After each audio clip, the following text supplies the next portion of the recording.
بسم اللہ الرحمن الرحیم۔ آج کی ہماری کہانی کا عنوان ہے چونٹی اور ہاتھی۔ ایک چونٹی اور ایک ہاتھی بہت اچھے دوست تھے اور جب بھی موقع ملتا دونوں مل کر ساتھ کھیلتے تھے۔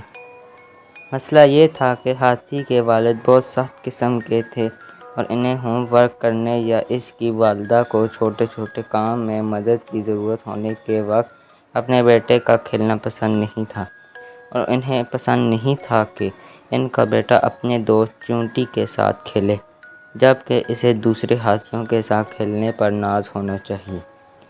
چھوٹا ہاتھی اپنے والد سے کافی ڈرا ہوا تھا اور ان کا غصہ ہونا اسے بالکل بھی پسند نہیں تھا۔ لیکن چونٹی بہت بہادر چونٹی تھی اور تن مزاج بزرگ والد سے خوفزدہ نہیں تھی۔